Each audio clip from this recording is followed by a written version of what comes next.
Hello, everybody. Welcome back.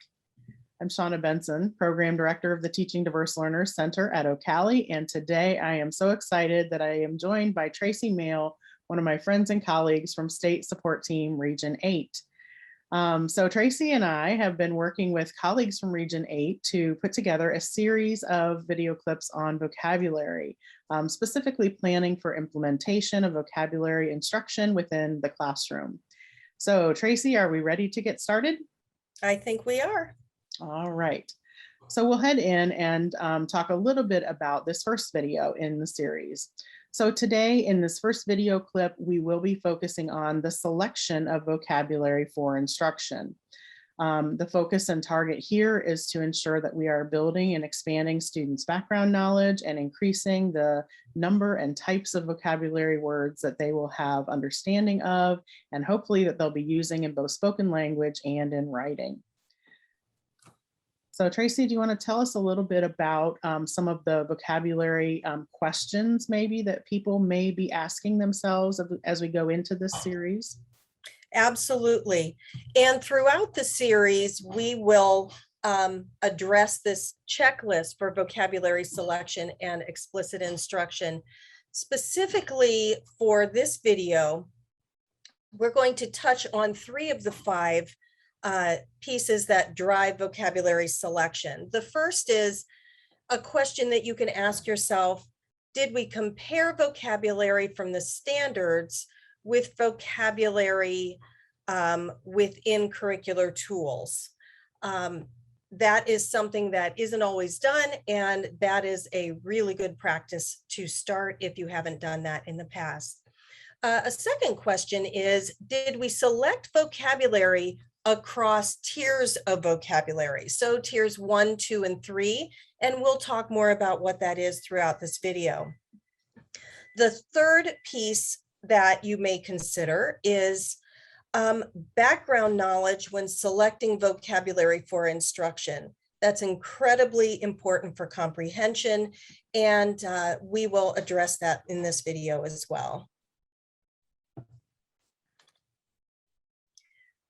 So in addition to just talking about vocabulary, we wanted to make this video series really personal to different roles. And everyone in the school system is going to handle vocabulary selection a little bit differently. So we thought about what questions would administrators ask if they were thinking about vocabulary selection, and how would they support? Here are some questions here about thinking: are the standards linked to the selection of vocabulary and planning? Has time been built into the schedule for standards deconstruction to guide vocabulary selection and collaboration on instruction? Collaboration is incredibly important, and we'll see that, talk more about that in another video. But those are questions that administrators can ask themselves. And coaches are a very important piece of the whole system working well for students. They might ask themselves, what ongoing support is offered to select high priority vocabulary and plan for vocabulary instruction? Not all educators have been trained through their educational practices to deal with vocabulary in this way. And so a coach's role is very important when offering support. Specialists, meaning intervention specialists, speech pathologists, anyone involved in the education of all students on the spectrum of diversity, might ask themselves how they shift from student-specific and often pared down lists of vocabulary to a more universal access list. And how do they integrate core and fringe vocabulary within the tiers of vocabulary? Thinking about, you know, for one person, what is tier 1 for one person might be tier 1, tier 2 for another. So not lastly, of course, but content specialists or our subject specific folks, general educators many times might ask themselves, how do we select and prioritize vocabulary for direct and explicit instruction? So in other words, how do we know which words to pick? That's a big question. How do we know? That is. There's so many options. So many options. So before we really get started, we like to have you kind of have a mindset as we move into this information. So we'd like you to pause, stop and think about the question, are we selecting vocabulary from the teacher perspective or the learner perspective? And, you know, thinking about your current practices, thinking about, is the decision made around vocabulary based on ease of instruction from a teacher perspective, like the vocabulary words are already given in a resource or something like that? Or are we really deconstructing the standards and looking at what is the best way for learners to gain this information in our practices, in our methods? So as you go through, keep these questions in mind about current practices.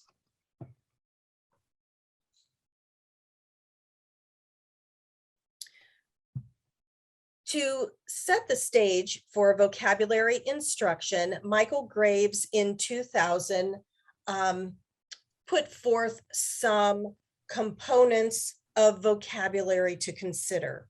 And we will also have a consideration, I guess it would be just a chart to think about your current practices, but it's going to look at closing the vocabulary gap. That's something that is very huge. And vocabulary acquisition must be accelerated through intentional teaching. We can't just keep stagnant, but for students who are coming in to the educational system with less background knowledge and fewer vocabulary words, we need to accelerate that in order for them to really be able to engage with any instruction and materials. Another one is vocabulary instruction must be a focus in all classes in all grades. This is really important because when we get to tier 2 vocabulary, those are words that collaboration can happen across subject areas, and you can address those in all grade levels. So students are not just addressing them in one class, but across the grade levels and across the subject levels. Also, providing opportunities for wide or extensive reading to apply and expand word knowledge, not just at their level, but how can we push the envelope a little bit for all students?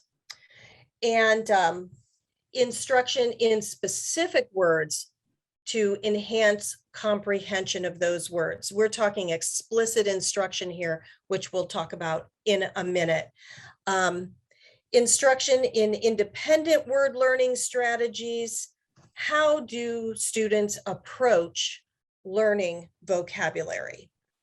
And the last is word consciousness and wordplay activities.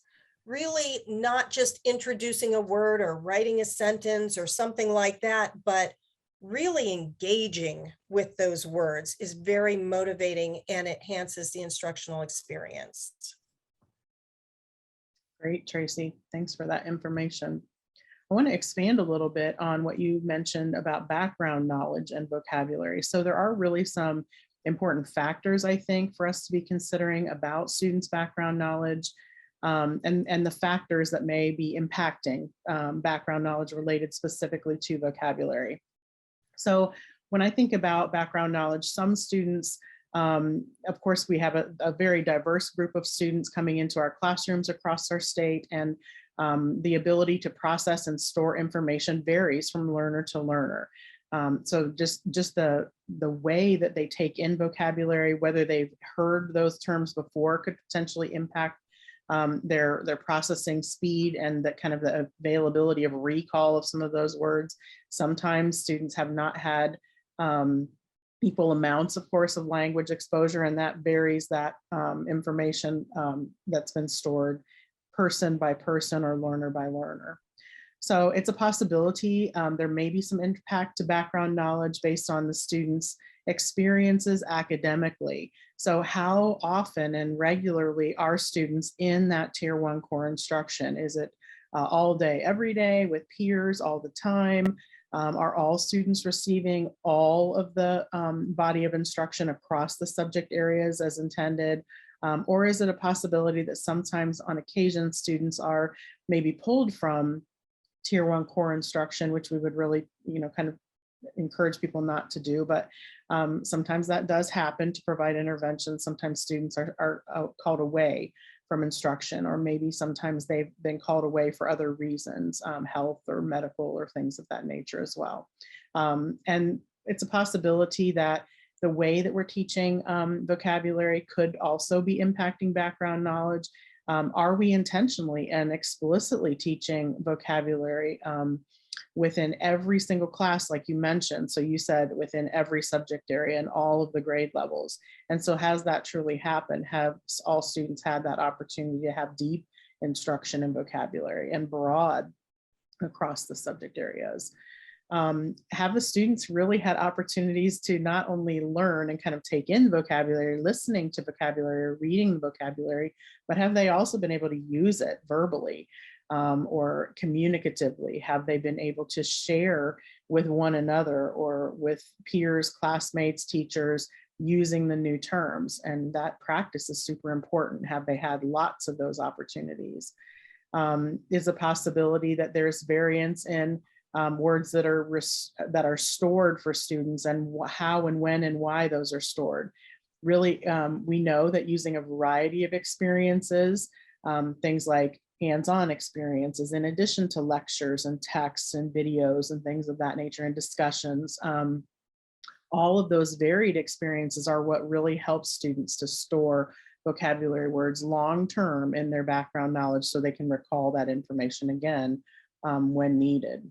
So all of those things I think we have to just be mindful of as we are engaging students, especially to new vocabulary. And again, new varies from learner to learner. So I wanted to take a little bit of time, you had mentioned those tiers of vocabulary. So I just want to define those in case people might not be familiar a little bit with the tiers of vocabulary. And so just going into Tier 1, Tier 2, and Tier 3, Tier 1 vocabulary words are typically those words that we use on an everyday basis, common to our language usage. Students are used to using them and hearing those words. They're used just over and over again and would be very familiar to most learners. And I won't say all learners because there is some variance we'll talk about a little bit later. Tier 2 vocabulary words are words that are commonly used in text, but not always used in everyday conversations. It's a possibility that on occasion we may hear those words in conversations, but it's not universally common to use all of those words. The great thing about Tier 2 vocabulary words is that we do see usage of those terms across subject areas. So they're not unique or specific to a subject area, but they are common across. So just as a note, Tier 2 vocabulary words, it's really required that we offer specific and intentional instruction in this area to acquire new words in Tier 2. It's important that we focus attention on Tier 2 vocabulary instruction because it's long. These are terms that are universal, like we said, across different subject areas, et cetera, but they're also words that we use long-term, kind of lifelong words as well. And then Tier 3 words or vocabulary would be more subject specific, targeting a specific concept or a topic within a subject area, there may be words that are utilized there, but we really don't hear those words often outside of that direct instruction. So again, these would be words that are required that we specifically and intentionally teach during the time of that instruction.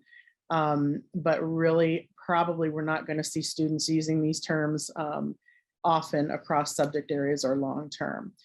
So this is just kind of an overview to give us that feel for what tier 1 and tier 2 and tier 3 terms look like. So we're going to apply this knowledge here in just a second. But let's give an example, Tracy, of actually going into our standards to select vocabulary. At the very beginning, you mentioned that it's really important that teachers go back to their standards, really understand, know those standards for the grade level in which they're teaching, and really extract out words from the standard itself that students would have to know in order to be able to accomplish that targeted outcome for that grade level. So we've selected a collection of standards from 5th grade, in this case from Earth and Space Science. And what we're going to do is I've just gone through and I've highlighted some key words that would be essential points of knowledge for students within the context of the standard itself. So as I highlighted, I started to extract out a list of vocabulary words, and I just started putting them, no order specifically, but I just started to list them out word by word as I found them in the standards. So things that emerged from the standard that would be required for understanding of this specific subject area and topic would be things like the solar system, the sun, orbit, distance, revolve, moon, debris. Those are some of the terms that kind of emerged from this standard initially. So in addition to this first standard, as I also looked through 5th grade standards for Earth and Space Science, there were a couple of other standards that also would be connected to this instruction. So in this second standard for Earth and Space Science in 5th grade, we find that in addition to our original list of words, there are some unique words that emerge from this standard specifically. So we added those onto the list, things like stars and universe, and even the term Earth itself emerged. So we would need to really ensure that students know those terms in addition. And then as I'm filtering through these standards, I found another one that would have to be taught kind of simultaneously in a collection with those first and second standards. And again, as I read that standard, more terms popped up, and this standard was very rich with terminology, like the first standard was. So our list really grew quite a bit as we looked at this third standard. And so things like cycle and pattern, axis, those kinds of things, even day, night, and sky would be essential understandings in order to really accomplish or achieve this standard as a whole. So now my list is pretty substantial. So how do we organize this information? So remember, we just talked about tiers 1, 2, and 3. So I think at this point, it would be great if people would have the opportunity to maybe pause the video clip and just see if you could pick out some words from this 2-column list that would really be aligned back to tier 1 vocabulary words, those words that are everyday usage that students would be very familiar with, at least most students would be quite familiar with. What would those words be out of this list? What would tier 2 words be from this list? Could you identify a few that would be used on an ongoing basis across subject areas, but not necessarily something you may hear every day in language, but we would definitely see them in text, especially related to this topic. And then do you see any words that are unique and specific to Earth and Space Science, and specifically the topic of the planetary solar system? And what would those words be for tier 3? So if you pause here and you can kind of independently try to map out a few of those words, we'll pause here for just a second. So hopefully you've had an opportunity to go into that list and pull some words that you thought were tier 1 words, possibly some tier 2 words and tier 3 words. So we've done the same. Tracy and I pulled some words from our list, and we have noted that in tier 1, we saw words that we thought would be of everyday use, things like sun and day and night and sky and planet, moon and stars.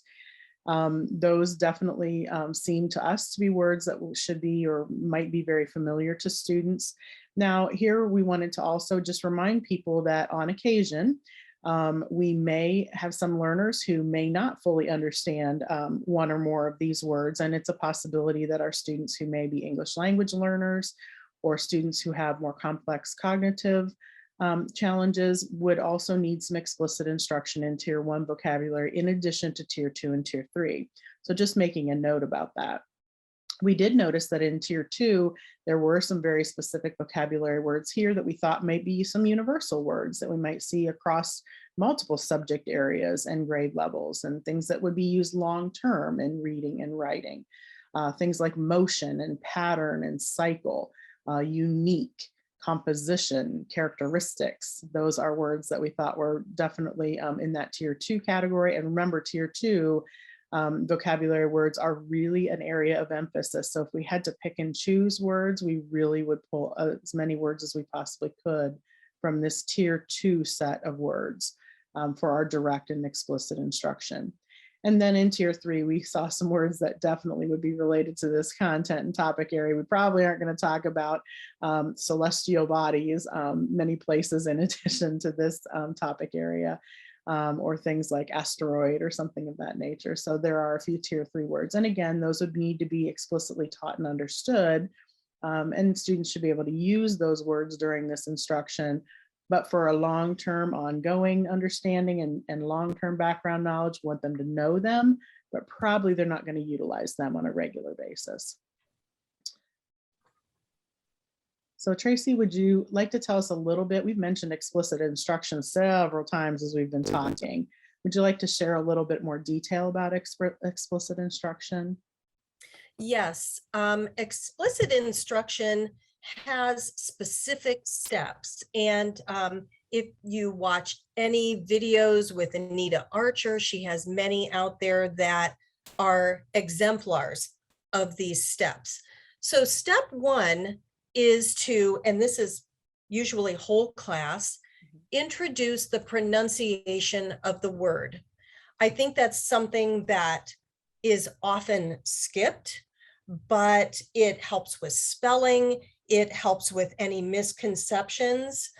And also, Ari did an experiment and decided that when presented a word that's never heard, that the students have a lot of difficulty storing and retrieving it. So step 1 is very necessary, and it should not be skipped, because if not, there is no guarantee that students understand the proper pronunciation. So we want them to store and retrieve this information. Step 2 is providing a student-friendly explanation, extrapolate the different pieces of the words, any roots or those types of things, to help students understand and really delve into the meaning. Why does that mean what it does? Also, step 3 is illustrating with examples. And what's not on here is illustrating with non-examples also, making sure that you go through step 4 and check for student understanding. And like I said, Anita Archer's videos are just excellent. And you can see her go through an entire lesson with numerous grade levels. I would highly recommend that you seek that out. And this is her specific vocabulary instruction routine for explicit vocabulary. All right, great, Tracy. So let's give people an example of what this potentially could look like. So you mentioned things that Anita talks about the pronunciation of the word, and that graphic that helps us understand the meaning, and even morphemes that are part of the word that could help with meaning as well. So there are some tools that you'll have access to in the resources section following this video clip. And And we can also put a linkage to the Anita Archer videos as well, so people can have quick access to that information as well. But once we take all of these great vocabulary words that came from our list, we could potentially provide students with this graphic organizer. It's an adapted Frayer model in this case, where we take each of those words and we're explicitly coaching students and reminding them about the phonemes or the pronunciation of the word itself, about the meaning of the word, and imagery that would help them hopefully recall that word long term, maybe the usage of the word or examples of usage of that word as well. So tools like this, I think, are really great scaffolds and supports for students that we could integrate into our instructional routines universally for all students. And they can help reinforce really that explicit instruction that we hope to provide for explicit vocabulary routines across subject areas, again, as we've said before. This is really important. So lastly, Tracy, it looks like we are taking a look at the things that administrators should see in the classrooms as a result of all of this really great vocabulary selection. Yes, these are administrator look-fors. If vocabulary selection is being done well, these are things that administrators can look for in instruction as well as in the planning process. So are teachers utilizing the standards for vocabulary selection? That's really the first step in which words do we pick. Also, is there an intentional reference to vocabulary and background knowledge checks within the curriculum map? So that's very proactive, and it's something that an administrator can really support as far as creation of those curriculum maps. Also, unit vocabulary, is it outlined and documented for learners and teachers so that there is some consistency if you have multiple courses going for the same subject area? Also, this is really important for Tier 2 vocabulary, that teachers of multiple subject areas can refer back to that vocabulary within the unit and teach those across different subject areas. Do lesson plans call out vocabulary, including Tier 2 words, because those are the ones we're really going to hit hard with, those 4 steps of explicit instruction, as well as some of those Tier 3 words. And lastly, explicit instruction for vocabulary is evident in planning and observable in implementation.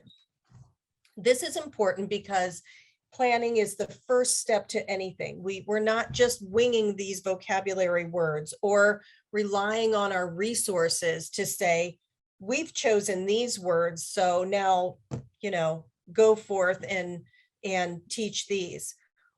It's very evident that there's a lot of thought and intentionality put into the planning process, and that plays out in implementation of that planning. Great, Tracy. Thank you for all those reminders. I think this has been super powerful information. I hope that it is helpful for the teachers, administrators, coaches, and specialists that are out in our schools, and definitely reach out to us if you have questions about any of the content presented in this segment. Keep in mind that there are additional segments. This is our first in the series of 5, so please join us for the other segments as well. We hope that content is user-friendly and helpful. And until next time, we wish you wonderful vocabulary selection. All right, thanks, Tracy. We'll talk to you soon.